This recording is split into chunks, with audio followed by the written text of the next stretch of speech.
तो वहाँ से मुझे तोहफे में लकड़ी मिली थी, लेकिन उसमें स्टेम लगी हुई है वहाँ की। तो ये संदल की प्योर दादी थी, जिनकी तस्वीर में किसी दिन इंशाल्लाह डालूंगा। तो वो मेरी दादी आलिमुद्दहर क़ाइमुन्नहार दाइमुज़्ज़िक्र, जिनकी अशार चार तहज्जुद अवाबीन की नमाज़ नहीं छूटती थी। तो वो हर जमेरात से जमेरात सवालात ख़त्म किया करती थी। तो उनके पास से बहुत को काट के उसको फिर जनाब उसको उसमें से इसमें इस हालत में निकाला, तो बदबू आ रही थी, काट के जनाब फिर उन्होंने ये पूरा नाखून को बना के उसको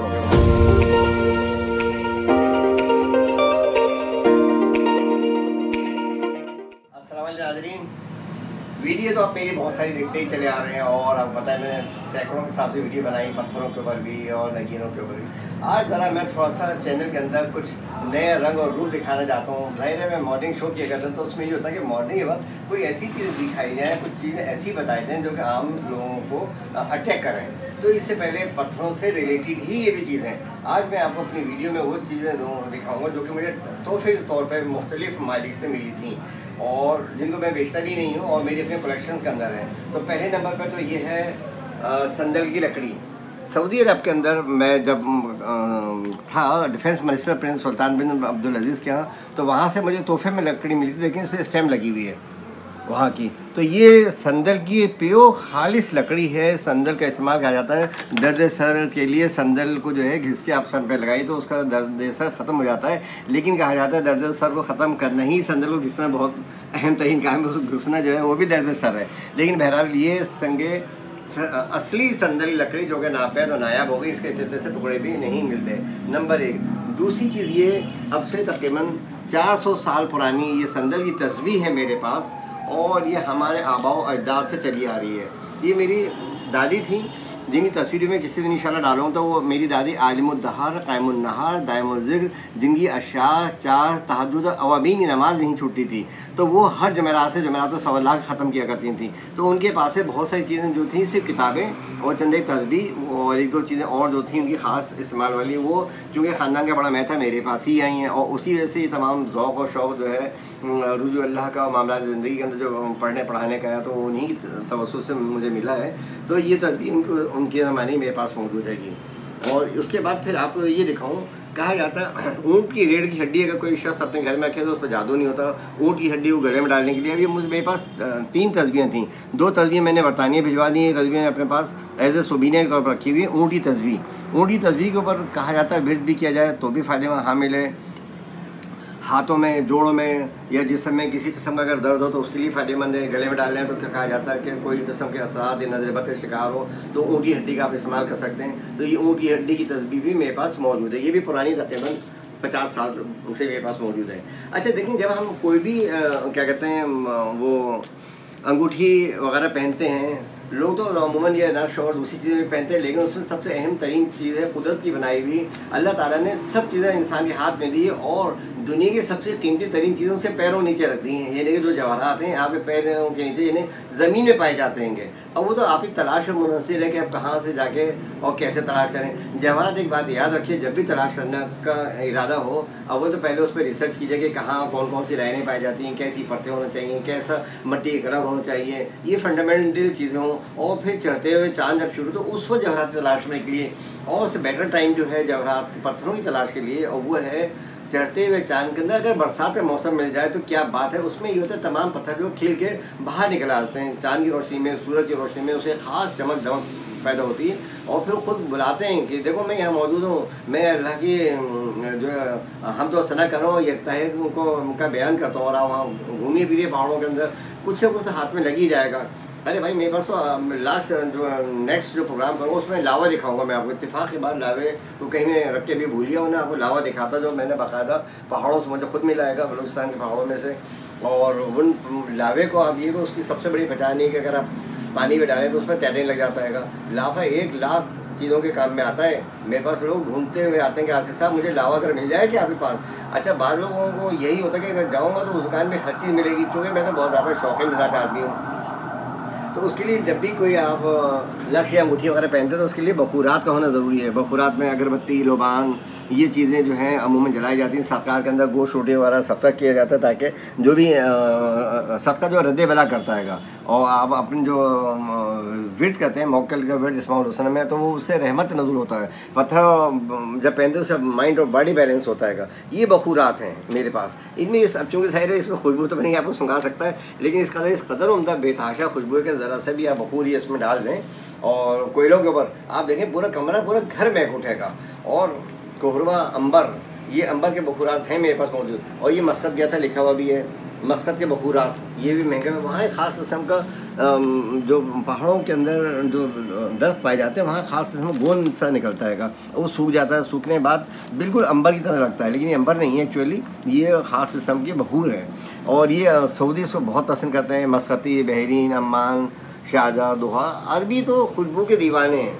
सच्ची बात है, इतरियात के अंदर उनका भी जवाब नहीं आता। और इतरियात मैं भी कन्नौज से इस्तेमाल करता हूँ, लखनऊ का, मुंबई का, और वो भी एक नंबर खाली है। क्योंकि काफ़ी ख़ानदान जो है लखनऊ के अंदर इतरियात, हमारे ख़ानदान में इतर, तम्बाकू और वो खुदा भला करे अपने ये क़िवाम, ये तो हमारे ख़ानदान में बनाई जाया करते हैं। असगर अली, मोहम्मद अली, ये सब हमारे ज़माने वाले रिश्तेदार हुआ करते थे। बहर आप तो उम्र पर आ गएंगे। तो बहरहाल मुख्तसर ये तमाम चीज़ों में शौक़ हर चीज़ का ही मौजूद है। इतरियात का, खुशबूआत का, तस्बीहात का, उसके बाद पढ़ने पढ़ाने का। और ये भी अल्लाह का मेरे ऊपर आता है। अज़ान हो रही है तो उसके बाद मैं आपको बताऊँगा। तो नाज़रीन ये चीज़ें आपको सब दिखा रहा था कि मेरी कलेक्शंस के अंदर मौजूद है। मैं नैरोबी में घूम रहा था, तो नैरोबी से आगे सरंगेती, मसाई मारा, मारवी रिवर, अकोटा, ये सारा मैंने जो एरिया में हंटिंग भी की है, सफारी की है। तो उन एरिया के अंदर जाहिर सी बात है, मैं एग्जीबिशन करके फारी हुआ, पैसे मिल गए तो मैंने चलो सफारी कर लेते हैं। तो वहाँ से चूँकि मेरे पास जो अपना स्टॉल था, तो वहाँ पर वहीं के लोग मुकामी को मैं अपने साथ में रखा करता था।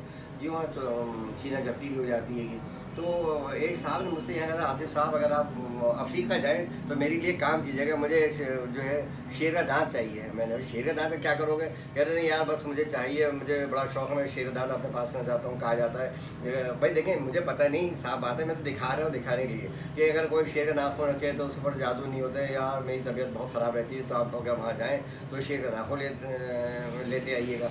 तो वहाँ जो मेरे जो स्टॉल के ऊपर साहब काम करते थे, उनसे मैंने कहा, उन्होंने कहा अरे कोई मसला ही नहीं है, मैं अपनी वाइफ से कह दूँगा और वो आपको साथ ले जाएंगे, आप मेरे साथ चलिए। वो जनाब मुझे अपने साथ ले गए जहाँ भाई बाकायदा मुर्दा जानवर पड़े होते हैं, उसके सर में से जनाब उन्होंने जो वो दांत क्लास से निकालने के बाद और उसके अंदर जनाब उसको काट के उसको फिर जनाब उसको उसमें से इसमें इस हालत में निकाला। तो बदबू आ रही थी, काट के जनाब फिर उन्होंने ये पूरा नाखून को बना के उसका लॉकेट बना दिया।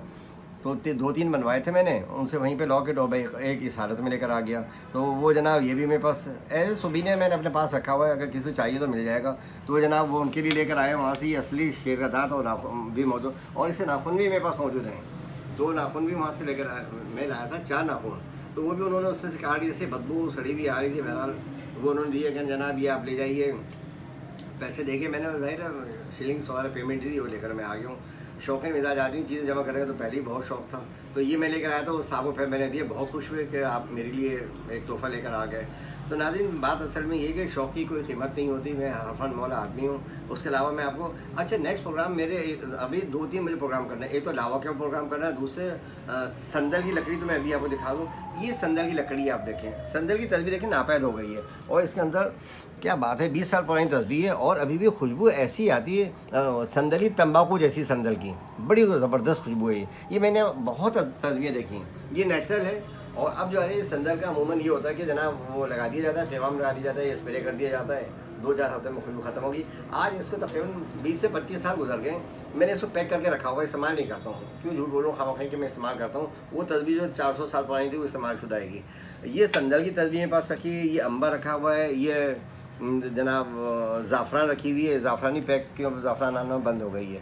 और ये जनाब ओक के ये दाने हैं, ओक के ऊपर भी मुझे पूरा प्रोग्राम करना है। सिर्फ इस वक्त एक आपको झलक दिखाई ओक की, ओक लकड़ी के ऊपर में पूरा एक सेगमेंट पूरा प्रोग्राम करना है। वो इंशाल्लाह बताऊँ ओक लकड़ी कहाँ है से पाई जाती है और क्या उसके क्या क्या ख़वास हैं, सऊदी उसको क्यों बहुत ज़्यादा इस्तेमाल करते हैं, किस मुल्क में पाई जाती है, इसके ऊपर पूरा एक प्रोग्राम अलग किया जाएगा। क्योंकि ज़ाहिर है एक ही वक्त में सारी चीज़ें कर दूंगा तो आपके साथ गड़बड़ हो जाएंगी। आज सिर्फ चीज़ें कुछ इंट्रोड्यूस करानी थी, स्पेशली संदली लकड़ी और ये ऊँट की हड्डी, बखूरात वगैरह मुताबिक बताना था, बखूर किस तरह से इस्तेमाल कराए जाते हैं। हर जब भी कोई पत्थर वगैरह पहने तो खुशबू आया तो इस्तेमाल लाजमी रखिए। और मर्द की तो शानी ये कोई ना कोई इतर लाजमी इस्तेमाल करें, तेज़ इतर इस्तेमाल कीजिए, नमाज में इतर करें। और जब भी आप बाहर निकलें तो अच्छा सा कोई इतर खरीद लिए। मस्जिद वहाँ तो बहुत मिलने लगे हैं इतर, भले वो एसेंस वाली ही क्यों ना, लेकिन खुशबू तो होती है ना उसके अंदर। असली तो खैर बहुत महंगे हो गए हैं। बहरहाल मुश्क है, शमामुतुल अंबर है, ऊद है, ये कीमती इतरियात होते हैं। इनकी क्या बात है, लगाने बाद इनके दिल और दिमाग में बहुत ज़बरदस्त असरात होते हैं। तो नाज़रीन, आपके सेगमेंट में मैं थोड़ा सा ये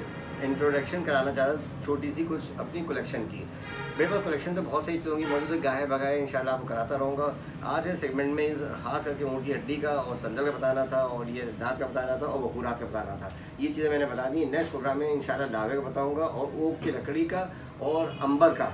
असली अंबर जो है मेरे पास, वो उसकी मालाएँ हैं, तस्बीहें हैं, लॉकेट हैं, अंगूठियाँ हैं, वो सब इंशाल्लाह आपको दिखाऊँगा। उम्मीद है कि ये चीज़ें आपको समझ में आ रही होंगी। देखिए, मालूमात का इतना बड़ा खजाना मेरे पास मौजूद है कि रात दिन मैं बोलता रहूँगा, लेकिन ये चीज़ें ख़त्म नहीं हो पाएंगी। और जो फिर भी मैं ये कहता हूँ, मैं तुफ़्ले मकतब हूँ, जितना भी हासिल कर लो, जितना भी पढ़ लो, वो स्टडी कम से कम है। अब मैं एक दफ़ा वहाँ इंडिया गया था। इंडिया गया था जनाब, वो ताजमहल 1980 की बात है शायद, तो उस ज़माने में सन भी याद नहीं, ताजमहल गया था आगरे के अंदर। वहाँ जनाब एक अजीब ही चीज़ है कि वहाँ 2 पत्थर नज़र आए, उस पत्थर पर हाथ मारो, उसमें तबले जैसी आवाज़ आ रही थी।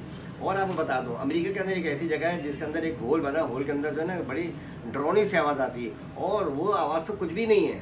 मैंने जो आवाज़ यहाँ सुनी है, बल्कि मैं आपको जगह भी बताता हूँ, पाकिस्तान में कराची में एक ऐसा मुकाम है, गडानी आप जाइए, गडानी से आगे शिप ब्रेकिंग होती है, शिप ब्रेकिंग उल्टे हाथ पर टर्न हो जाइए, वहाँ पर एक और जनाब बहुत बड़ा होल है। आप यकीन करें, बबर शेर की आवाज़ ऐसी नहीं होगी। आप वहाँ जाके खड़े हो, उसकी इतनी खौफनाक आवाज़ आती है कि आप ये नहीं कि आप चौंके बगैर नहीं सकते, बल्कि आपका दिल बैठ जाएगा उसकी आवाज़ सुन के।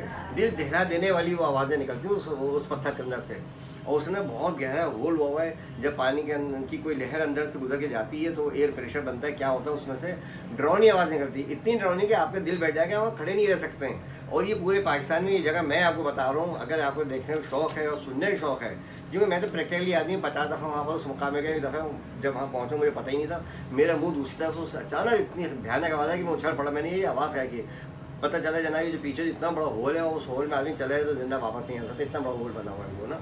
तो ये अल्लाह की कारीगरी है, पत्थरों के अंदर पता नहीं क्या क्या अजायबात, क्या क्या करशमात मैंने देखे हैं। मेरे पास ज़बानी नहीं बयान करने के लिए, अल्लाह ने वो चीज़ इसमें रखी हुई है। तो नाज़रीन, आज के सेगमेंट और ये जो प्रोग्राम है, इसमें मैंने आपको नॉलेज इन्फॉर्मेशन दी है।